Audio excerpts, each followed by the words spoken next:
யூதாவின் சிங்கம். இதோ யூதா கோத்திரத்து சிங்கமும் தாவீதின் வேருமானவர். புஸ்தகத்தைத் திறக்கவும் அதன் 7 முத்திரைகளையும் உடைக்கவும் ஜெயம் கொண்டிருக்கிறார். வெளிப்படுத்தின சுவிசேஷம் 5:5. வேதத்தில் 3 கூட்டத்தார் சிங்கத்திற்கு ஒப்பானவர்களாக வர்ணிக்கப்படுவதை பார்க்கிறோம். முதலாவது யூதா கோத்திரத்து சிங்கமாகிய இயேசு கிறிஸ்து. வெளிப்படுத்தின சுவிசேஷம் 5:5. இரண்டாவது நீதிமான்கள். நீதிமொழிகள் 28:1. மூன்றாவது யாரை விழுங்கலாமோ என்று சுற்றித் திரிகிற பிசாசானவன். 1 பேதுரு 5:8.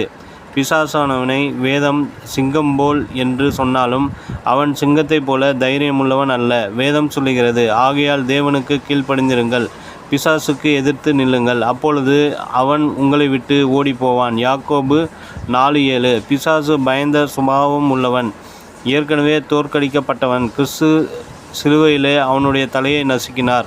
அவனுடைய வல்லமை, அதிகாரம் எல்லாவற்றையும் பிடுங்கிவிட்டார். நீதிமான்கள் தைரியமாய் அவனை எதிர்த்து நின்று ஜெயம் பெறுவார்கள்.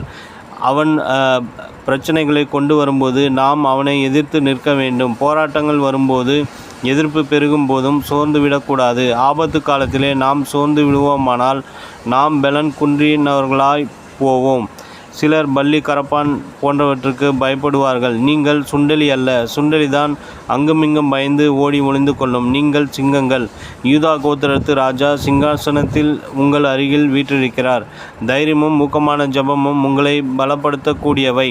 வியாதியினாலே பெரிய வியாதி பயம் என்கிற வியாதிதான்.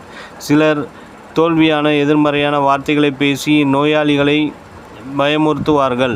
இந்த நோய் வந்தால் 100 ஒருவர்தான் பிழைப்பார்கள் என்றும், எனக்கு தெரிந்து 20 பேருக்கு இந்த நோய் வந்ததில் 19 பேர் மரித்து போய்விட்டார்கள் என்றெல்லாம் சொல்வார்கள். இதை கேட்கும் நோயாளி பயத்திலேயே மரித்து போய்விடுவார்கள். ஆனால் நீதிமான்களோ இப்படிப்பட்ட வார்த்தைகளுக்கு பயப்படாமல் சிங்கத்தைப் போல தைரியமாக இருப்பார்கள்.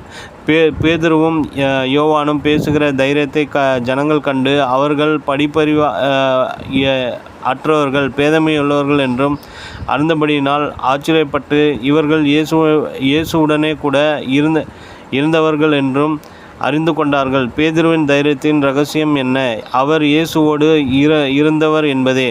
சிங்கத்தோடு இருக்கிற குட்டிக்கும் சிங்கத்தைப் போல தைரியம் உண்டாகிவிடும். நாம் எவ்வளவுக்கு எவ்வளவு கர்த்தருடைய பிரசன்னத்தில் இருக்கிறோமோ, எவ்வளவுக்கு எவ்வளவு ஆவியினால் நிரப்பப்பட்டிருக்கோமோ, அவ்வளவுக்கு அவ்வளவு தைரியமும் வல்லமையும் நம்மில் தங்கும். பேதுருவும் யோவானும் பெரிய வேத சாஸ்திரிகள் அல்ல. ஆனால் அவர்கள் பரிசேயர் சதுசேயர் முன் சுவிசேஷத்தை தைரியமாய் அறிவித்தார்கள். பெரிய எழுப்புதலை உண்டாக்கினார்கள். தேவ பிள்ளைகளை தைரியமாய் இருங்கள், கர்த்தர் உங்களோடு இருக்கிறார். நினைவிற்கு, நான் கூப்பிட்ட நாளிலே எனக்கு மறு உத்தரவு அருளினீர்.